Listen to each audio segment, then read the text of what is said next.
see when you're growing up, you're saying I want to be a pilot. Hey, neurosurgeon, look at me now. Welcome to my YouTube channel. The connections you make in university, it's really important. They can really help you. Me, I don't like school to start with. I don't like school. Hey, what's up, good people? Good morning, good afternoon, good evening, good whatever time that you've clicked this video and you're watching it. If you've not yet subscribed, please consider subscribing. From my returning subscribers, now I long botov. And yes, you can see I'm seated, guys, so it's so obvious. I'm not in the streets today as usual because you know the tension with the elections and everything. I don't want to go shooting, then I get shot. So yes, I'm here with my friends. We are going to be talking about guys, have you finished campus? Comment below if you're done with campus, if you're still in campus, if you're done many years ago. So yes, we're going to be having a session talking about life in campus, after campus, and so yes, let them introduce themselves. They tell you the campus they are, if they are still in campus, if they are done, and yes, I'll start with here. Hi everyone, what's up? My name is Millicent. You can call me Millie. I'm a graduate from Daystar University. Yeah. Graduate from Daystar. Ulisoma nini? Nilisomea International Relations and Security Studies with a minor in Peace and Conflict Transformation. So that basically means concentrating on the peace and conflict field. Yes, serikali saidia kuna ambassador hapa. You're looking at ambassador Bidi. Millie studied international relations. Your name, please. Hello everyone, I'm John. Most friends call me Jusu. I studied environmental health at Daystar University. Finished up a few months ago, still waiting for graduation, but yeah, done with school for now. Do we take graduation brother? Of course. Lazima ikulu. Tutakuja party. Niaje? Poa. Hi, my name is Vic Mahmoud Atta, aka Vamps. Don't mistake that name. It's a beautiful name, by the way. Anyways, graduate from Daystar University, studied peace and conflict transformation, and a minor in community development. Yeah. Yeah, we'll graduate. Oh my God. Graduate. When I was just here. So yes, everybody sitting here. We are waiting for John. John tweeted party. So we are waiting for John. So yes, nitaanzia wapi Hakim? So swali ya kwanza ni nilikuwa nataka to discuss about uni. So what is it that you know now that you wish you knew earlier? I'll start with Millie. Tutakuwa tunaenda hivi. Mimi ni wa mwisho kutoa point. Sana copy points then. So that is Millie. I don't think nimekuwa a lot of time outside kujua what I should have known earlier, but then I think for me, nikiwa Daystar, for our course we didn't have like internship, and now I feel like it was really important, although I've heard that we may introduce the internship at our program, but then I really wish kungekuwa na internship back then inisaidie saizi, although at that time I was like at least hakuna internship, just graduate immediately, but then saizi I'm like I could have really used the experience in Evo, and also that maybe practical knowledge sana, because for us it was just a lot of theory na nini. I wish kulikuwa na a lot of practicals also, ndio ukienda you're not clueless. Just saizi I'm trying to maybe nikijaribu ku apply for jobs, they need this knowledge, and I'm like hii ni nini? You don't even know what to do.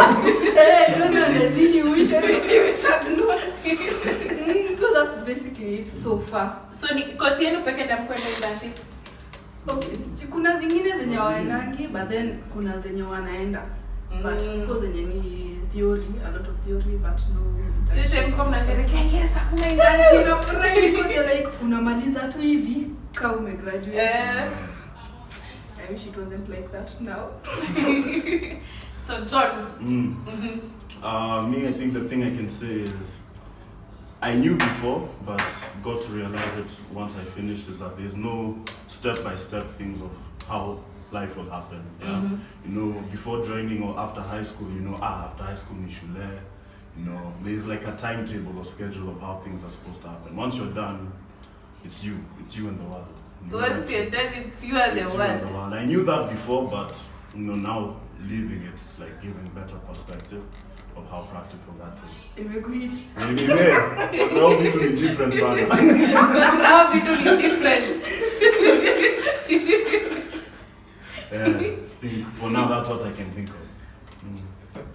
For me, I don't think there's anything I expected much, to be honest. Or like, it was more of before joining uni, I already knew like me, I don't like school to start with.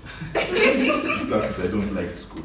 So it was more of I already knew like me, this is what I love and this is what I'm going to keep doing even in uni and even after uni. This is what I'll keep doing. So it was more of whatever, man. Uni comes, as long as I'm done with uni, me, I don't care. You don't want to disclose this thing that you really love, that wherever you are doing it in uni. No, you'll find out one day. So keep it close as Safari to find out. So for me, that's what I do a mission. I just think, hey. I thought it's easy, like easy peasy. You get out there, you are a graduate, as long as you went to uni, you've passed. Where the job market is there waiting for you. I was like, hearing about unemployment, and I'm like, maybe these people, there's just something they didn't do right. May I even passed. So I would get out there and you get there, you apply for jobs, and I'm still applying. So I just wish we were told in school, but I think they usually say it in school that job haziko kabisa. Ni mimi sikukuwa ulikuwa unasema like yao ndio wananga wewe. Nafikiria different. So another one is, which are some of the differences life sahi na ukikuwa campus, difference ni gani? Life in campus and life after campus. Life in campus, it's more of like you are in your comfort zone. Unajua after you una classes, unatumiwa pocket money, unafanya hivi, kuna sherehe, but sasa hizi you're out there, ndio you una struggle na hizo applications zenye unidhani ni hao watu wengine tu ndio hawana bahati wewe uko nayo, umekuja imekuhit hizo applications, pia wewe unatamak na track, utatafuta ukose. Pia I think campus uko unajua tu as long as umepass nini ni hivyo. Sasa una realize kumbe education inatoanga tu illiteracy format.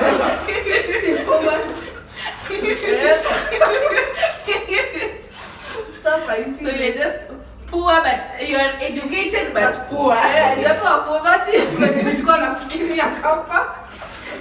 So I think basically nilikuwa comfort zone huko campus, but saizi najaribu sasa, kuna hiyo pressure ya you have to make it nini hivyo. That is basically. I agree na like the comfort zone. Kiwa campus, like you're very comfortable, you know I'm only supposed to do assignments, exams. In fact, if you have to pressure the assignment and exam too. Yeah. Maybe some situations are different, others might be working well in school, but still your main priority there is as a student. Ukimaliza, then it's just you and the world out there. Even things with money, pocket money. In Campo, you knew at a certain time you'll get this amount, yeah, and you know how to plan accordingly. Ukimaliza, your pesa. Utakuwa unaionea vile sasa. Your allowance, it's not there. It's not there. So now, even when you get money, it's you to be wise how to use it, how to spend it. You know how to hold on to money a bit more than when you're in campus, because it doesn't come this way, especially if you don't have a job. Yeah, especially if you don't have a job. Another thing I've noticed is in the social aspect, how you relate and interact with friends. Ukiwa Camposi, everyone stays in the hostel. Going to him, he was my neighbor. She was my neighbor, so meeting up was easy. But now when you finish, everyone has gone to their different places. Someone's in Kajiado, one's in Nairobi. Even if you're in Nairobi, it's different parts. So actively having to meet people is effort and money. Nairobi is expensive. Lazima ukaongeza money hapo. Ukitoka nje hivi ushatumia thao. Unajua at the river was like our shags. So we had like, it was our safe haven. Things weren't so expensive. You get what you want. Probably the thing you get for 500, you get for 1K or 1.5. So it's different. Maybe. Maybe, to say the truth, like I said, I just did not like school. So anything relating to school was like, no, me, I don't want to do this. So, but true, the aspect of the comfort zone, I think everyone, especially if you studied in Arti, Daystar in Arti, are for sure. Everyone, you were in your comfort zone. But what the most important thing was, when you're done with Daystar, especially in Arti, did you have something to put you on your toes? Did you have something to do when you were still there in your comfort zone? Were you doing something to keep you okay, to keep you on your toes, things like that? So yeah, I think for me, I'll say for myself, I was a bit on my toes. Sometimes flat-footed, but on my toes mostly. Yeah. So that was in campus. So after campus, if you weigh them, which life is better for you after? Because after. Because I don't have to do exams. Because of them, there's pocket money, there's everything. As long as I'm not doing exams, that's the life for me. But in campus, Ati, bro, did you study for that cat? Which cats now? Assignment gun. Assignment is You have to start thinking of the lie to give to the lecturer. I just came from Nigeria yesterday. Wow, the whole weekend.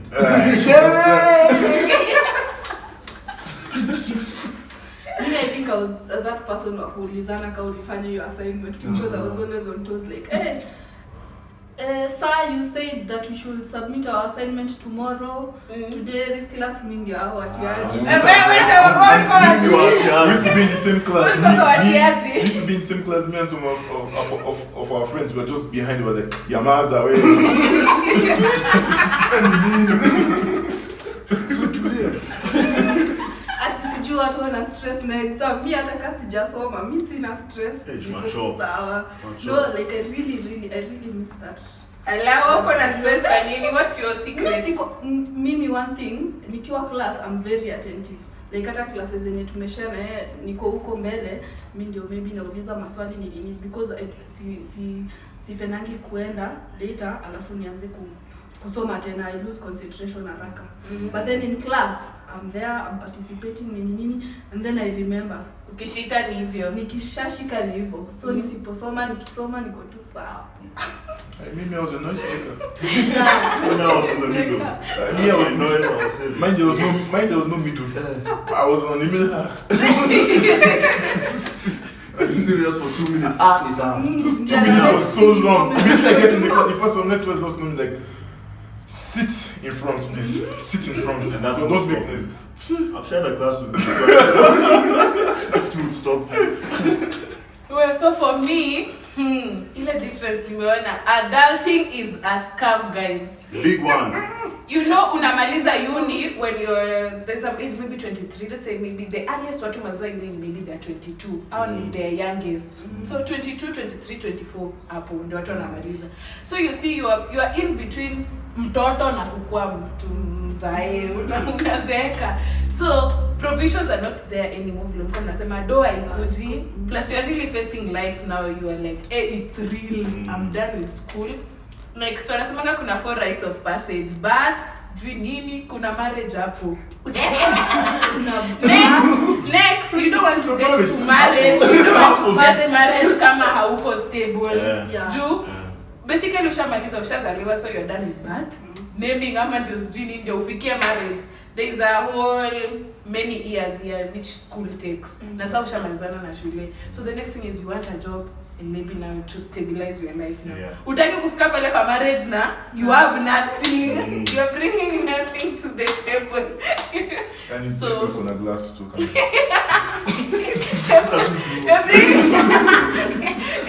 the table is empty kama hivi.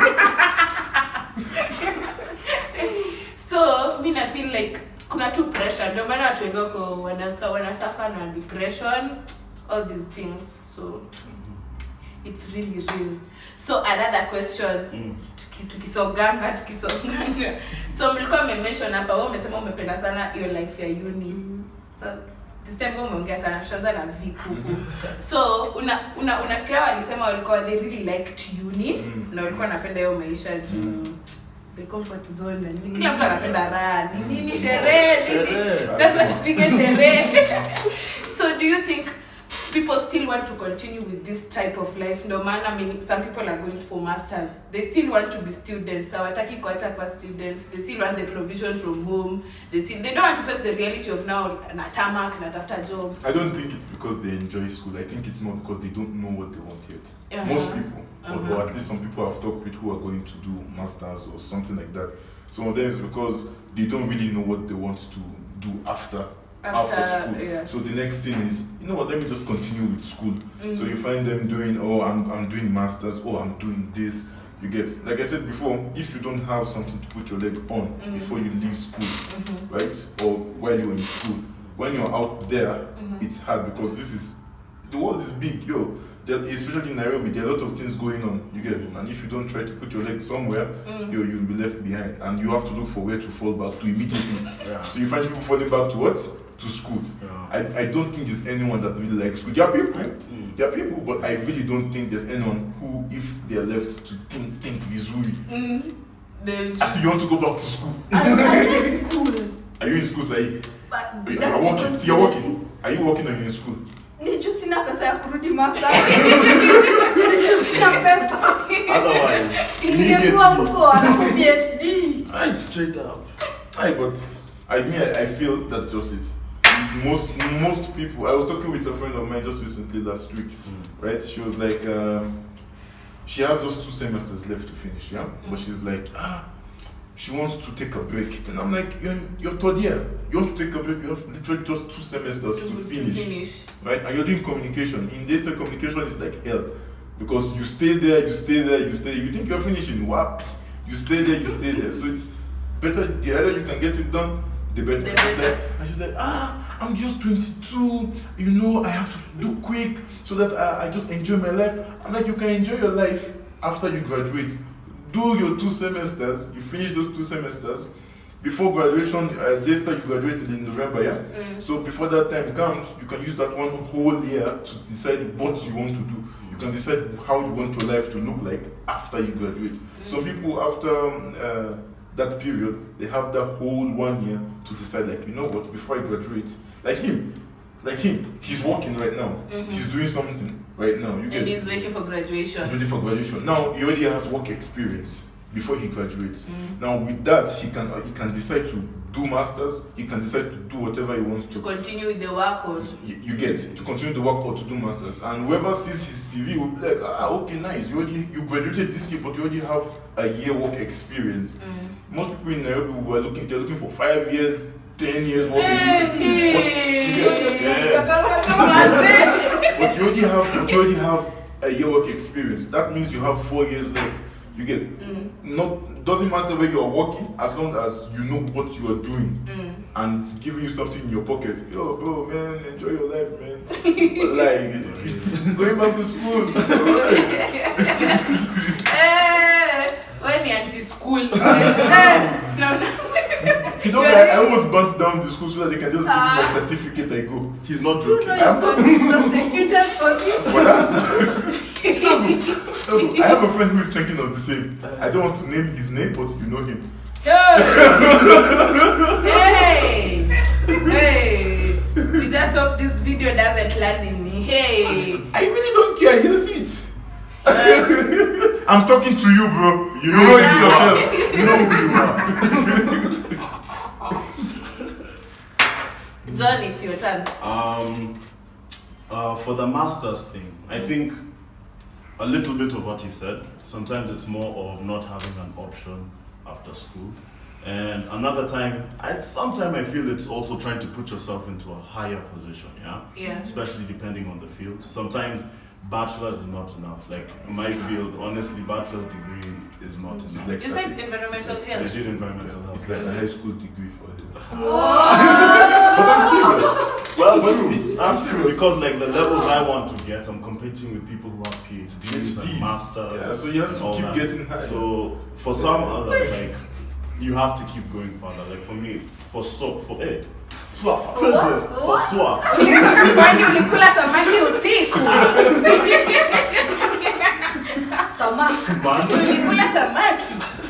But yeah, for sure, I will continue with studies. Maybe not as soon as now, but yeah, it's also putting yourself out there.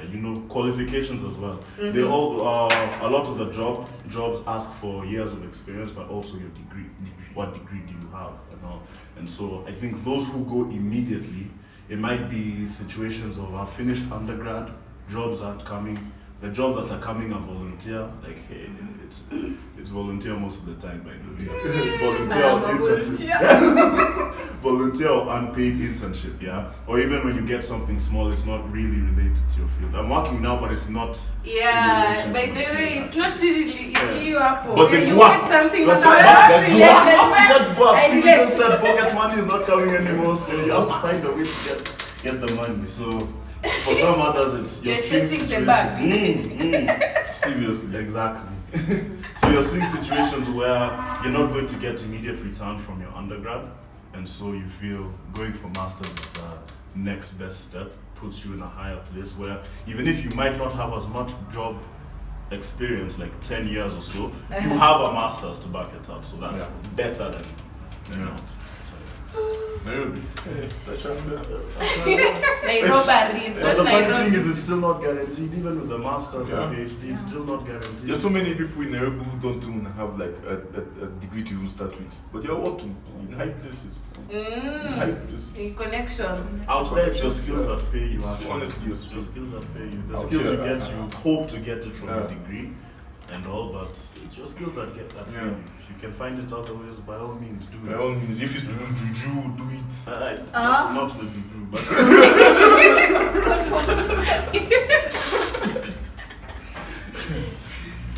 So, Millie, John amemaliza, Vic amesema ni wewe utasema bado. So, for me, I think people go for like masters or PhD because you know how they say it's lonely at the top. You know, watu wenye huenda kufanya masters ama PhD, I think most of them go with this notion that it's lonely at the top. You see over here, watu wengi wamefanya degree, saizi, nini, so we are competing for positions, alafu tena kuna connections, nini hivyo. But then the higher you go, it gets lonelier, so it's easier for you to get a job, to get that job you want, nini hivyo. So, and also for the love of it. For example, mimi nataka kufanya masters kwa sababu napenda kusoma, and I'd really like to, aside from hizo za opportunities, pia it's because I really do love studying. I love the classroom setting, na ku learn new things. I really miss school. Nikipata tu hivi pesa. I've been looking up for scholarships, so hopefully nikipata. Well, utapata, we are praying for you. Amen. Sisi unaongea na wasanii hapa. Sisi subscribe. Hey guys, subscribe to my YouTube channel. Sisi wasanii. So yes, but well, come on, me naona if you have a chance to do masters, it's good. Go for it. That's me. That's all I can say. Because hata mimi given a chance, if I have the chance to do masters. Don't mind me, I'm talking like this, but hey, I'll do masters. You Not soon, but but I'll do it. Yeah. Wale watu wao wanakumislead hawajasomea exam. Yeah. Wanapita. Yao. comment on that one. okay. Yes, don't get misled. Watu hapa wanataka kusomea masters. Wasiwadanganye. Given a chance, they would go for the masters. And I was just curious, did you pick your career as mkikwa shule or you picked later? Did you know, was the course you were studying for what you really wanted from the start? Was it your career maybe? You see, when you're growing up, you're saying, I want to be a pilot. Hey, neurosurgeon, look at me now. Welcome to my YouTube channel. So did you pick your career while in school or you picked it after? We're going to start here again. Again. Because the last time we started here like twice or thrice. It's okay. Feminism, it's alright. Anyways, I picked my career from high school. I'm Kunyo Maji. No, take sips. People at home, hydrate. So anyways, for me, I picked my career from high school. In fact, I think even before high school, I picked my career. I wanted to become a professional footballer. That's what's up. I know you guys were waiting for that, yeah? I wanted to be a professional footballer for the longest. My dad was one, my bro was one in Uganda, my dad was one in US. Hey. And yeah. So it runs in the family. It runs in the family. My mom played netball for Nigeria. Mom? Yeah. My mom played netball for Nigeria. My sis played table tennis in high school. Yeah, she represented the school, table tennis. My dad represented the state in table tennis also. But anyways, my family is a family of sport. If not sport, military. Ha! Yeah, you can say. But yeah, I did that before joining campus. I already knew this is what I wanted to do. I wanted to play ball full time. Nothing until this. No. This is my career and this is what I love to do. It's like a passion, real passion. So yeah, I'm happy I did before joining uni, because no lie, I would have been so confused because I would be in school. Maybe you'll find me playing football, you find me playing basketball, you find me playing table tennis, or not even doing any of those things. And maybe I really want to play football, so you find me not doing any of those things in between. So me, I'm happy at least I got in uni knowing that it's ball I want to chase. Yes, I was there for studies, but I did not like school. Let's not forget that.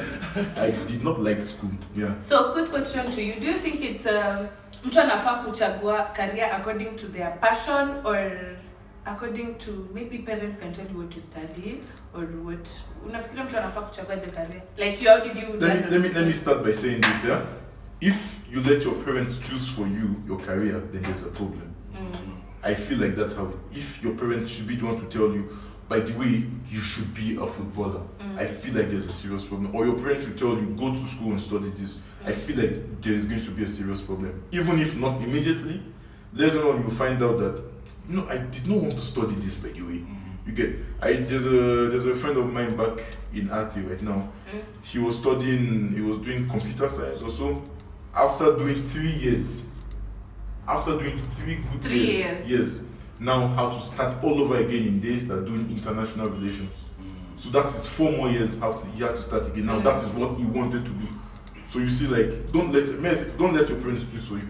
They can help you decide, they can give you advice. They should not be. It's you. At the end of the day, when you're growing up, right, and you're not getting paid well, the same parents will be the one to tell you, like, look at your life.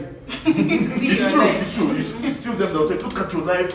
So I feel like, yeah. All the niggas are yeah. So I feel like for me, like I've just really loved ball from small. Then my parents know that school, me, I was not one from school. Let me not lie to you. In primary, sometimes I come last in the class. Last. With a high percentage. Like maybe I'm last. Last with a high percentage. With a high percentage, like my percentage will be like 75, and that's the last position. So you can imagine what first is getting. Exactly. You can imagine what first is getting. 200%. So it's like I'm not going to study that hard to beat you. Your life is in school. Study. Me, my life is on the pitch, and I'll do that. You get me. I'll say this with kiburi. I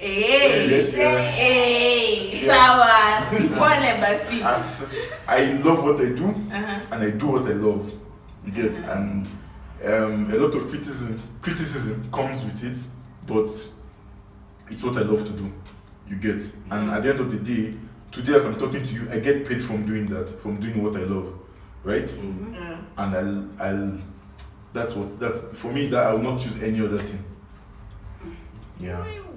You love what you do, and you do what you love, and you just love what you do. Yes. I just had love there. I didn't say the last one, but yes.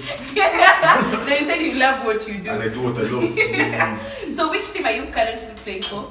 If you're playing? I play in Rainbow FC. Rainbow FC. Kenya. FC in football club. Football club. I do a football club. See fried corn. Fried chicken. Fried corn.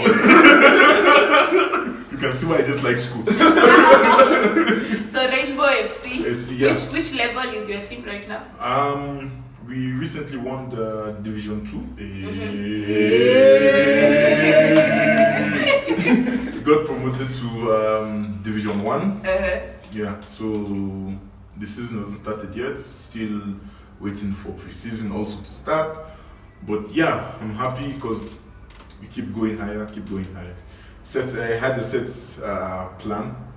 A set plan. They call it, is it the 5-year plan or whatever they call it? Whatever those white people call those things. Yeah, but yeah, I had one of those things and I told myself, like, once I graduate, my plan it will be in motion. And I'm happy that it hasn't even taken me a whole year.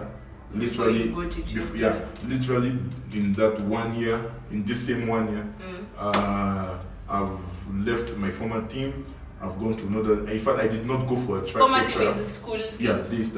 I was not called for trials. I was literally called to come join the team. Like, I was called on the phone, like, yo, are you in Kenya? Are you available? I'm like, yeah. The coach would like to watch you play. You can come. I was like, oh, okay. Starboy. Yes, Starboy. sorry. You didn't go for the trials. You were just called. Literally. Like, I was called to come. So how have you done in the team? This team called you. What are your achievements there? Don't just say I was called and you went there to do before nothing. we went for playoffs. Before we went for the playoffs, I played 19 games. I managed to score 10 goals and 4 assists. 4 assists. Don't say. And it's a season where I was out for most of the important games with injuries. Yeah, hamstring. Yeah, but I was out for first leg. I was out for like maybe 4 or 5 games. Second leg the same. Second leg was I think 2-3 games. Yeah, but I was happy. The team was happy. Winning the league is not something small. As in winning the league and losing only 2 games. We get it's not something small. There are a lot of teams we play against who are really good. They have really good players, but it's my dream. We'll teach these guys in this. You went pro and you are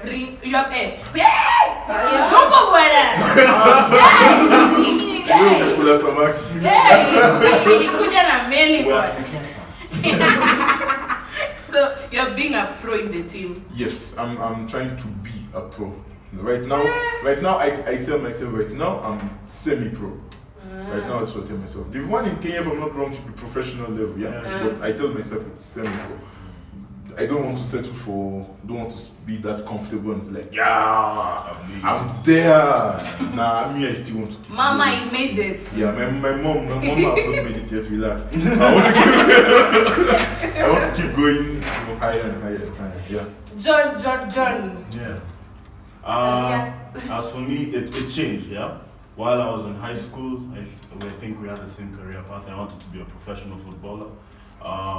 Did all I could to make the steps come through, but unfortunate situations, injuries also kind of stopped me. So I went down to my backup, if I may say, backup plan. I always had a passion for biology, health studies, and all that, but medicine is another thing. Don't study medicine in school. Medicine's another thing. I had an older brother who did med, and so we would talk. He would tell me how classes were, how rotations were, and from him I was able to see, okay, I'm interested in this, in health studies and all, but not quite in the area of medicine. So I did my research to see what can I do that's related to that, and I saw public health as one of the options. Learned more about it, and so Daystar offers environmental health, which I saw was very related to public health. Actually, it's a branch under public health where it deals with human health now in relation to its environment, such as the quality of water you drink, the air you're breathing, and all that. So that was interesting, and I decided to apply for it. yeah, by God's grace, finished the 4 years. Yeah, now just waiting for graduation. So yeah, I had an idea of what I wanted to do before. I applied for it. I didn't just start it. You had an idea of what you wanted to do. Yes. And that is your career path now. That is Yes, what that you is want my- to continue with. That's my career path right now. Yes. Imagine just waking up, putting up lab coats. But it's very diverse though, because it touches on almost every aspect Of wearing lab coats. But yeah, that's one of them. But yeah. Ndivyo tunaangalia sisi wote. So for me, my last term ya high school, you know, you have to chagua A the course, university. My dad told me not to choose any, that kitu yote choose, he'll go with it, which I think was really good in inside. Yeah. Oh, it gave you the freedom. Yeah, to choose. freedom to choose. He said it doesn't matter whether they will sponsor you or not. Mimi, I will do anything that you say. So, nikiwa hiyo that time, I was so sure I wanted to be a lawyer. Everyone around school, I think they used to call me a lawyer because debates zote Niko hapo. I used to debate my way out of being caned. And I would win. Sijai lose debate. Sasa nikajua nitakuwa lawyer, media lawyer, because pia I used to nini nitwaje, you know, kwa parade venye you do journalism in Swahili. Sasa hivyo, and I was also a language corp hivyo. Sasa nilijua ni media law. Haya, nika apply UN nikapata. But then sasa when I got the admission letter, they changed the admission date, wakaiweka the other year. Sijui what was happening. Like the next year. The next year, and I was like, mi sita ngoja. So that told me pick a second course. Ningefanya nika choose international relations. Then he told me I think Daystar will be okay for that. Ni renowned hivyo with international relations. So I was like, okay. So it was my second choice. Nikakuja nikaifanya, and I really loved it. So I'm like, it was like the best choice I ever made. Nikaifanya, and then hapo tu nini, unajua when you have to choose a concentration. In Daystar hakunanga hiyo ya kuchoose concentration, unafanyanga like all round hivyo.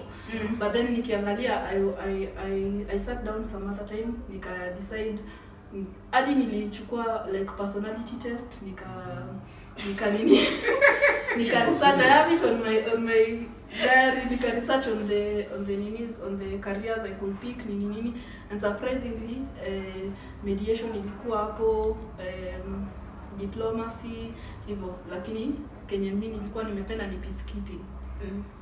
So I went with peacekeeping. So yeah, nilikuwa nimeshajua kenye nataka kufanya like in uni. Sasa saizi niko nje. Yes, I'm trying to find, najaribu kutafuta jobs zenye ziko hapo, but mnajua jobs za UN zinatakanga sijui 5 years experience nini or more. But then sasa saizi I'm volunteering at an NGO. The good thing about peacekeeping, inaanzanga kwa local, the grassroots. A lot of people think ati ni lazima uende huko majuni nini. Ni huko grassroots. Things with peace and conflict ni huko grassroots. So I'm really content lisenye niko saizi, because I'm getting that experience from huko chini, which is really vital in my career. Well, so guys, you've had them. Now Their careers. So Mimi, welcome back to my YouTube channel. But yeah, guys, I studied finance and banking.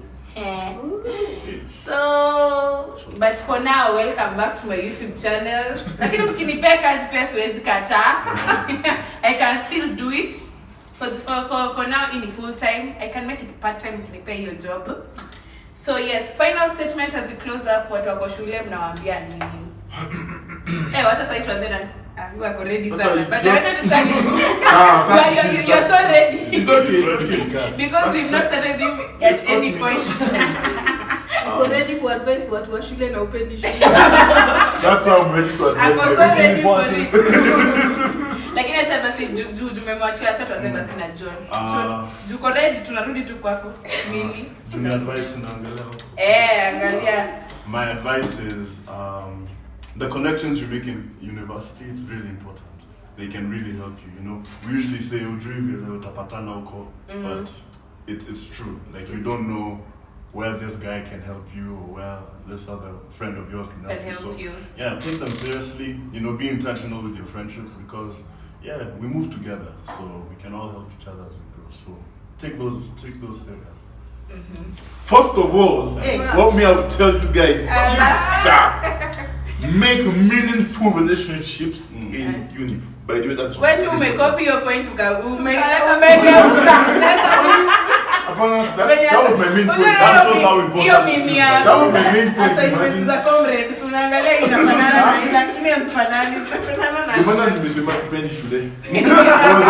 So you're ready. Okay, they should make meaningful relationships. That's one. Number two, see, in uni you are as well as sorry if you are 15, 16, 17, 18, 19, 20, 21, 22, 23. I don't want to know the age, but just know that once you're in uni, you are an adult. Take yourself and respect yourself like that.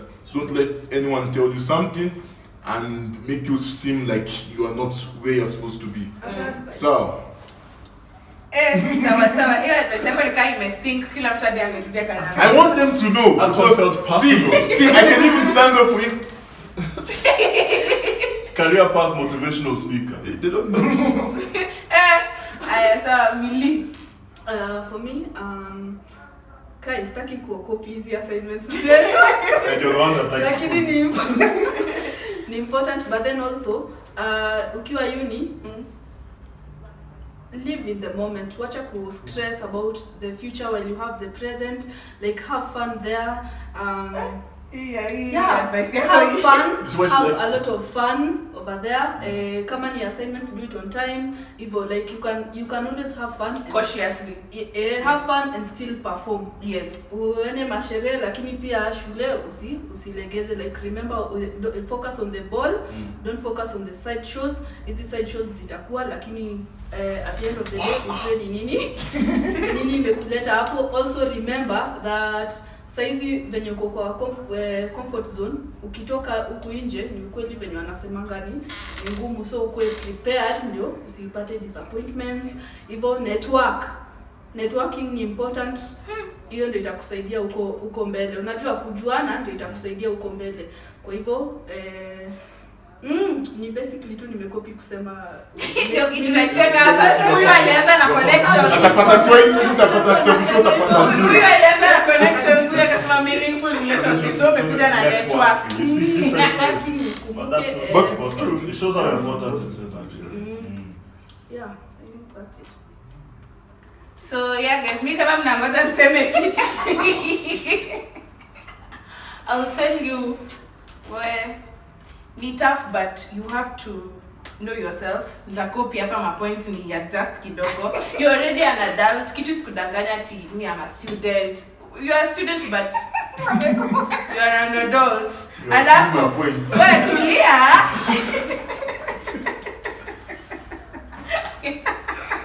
Tutarudi hapo kwa network. Make meaningful relationships na connections. Sasa kwa zenu nimezichukua zote. Hapo kwa network, make meaningful relationships na connections. So as we're wrapping up, thank you for watching this video till now. I really appreciate. Like it, comment, share to your friends, tell a friend to tell a friend. If you've not yet subscribed, subscribe to the family.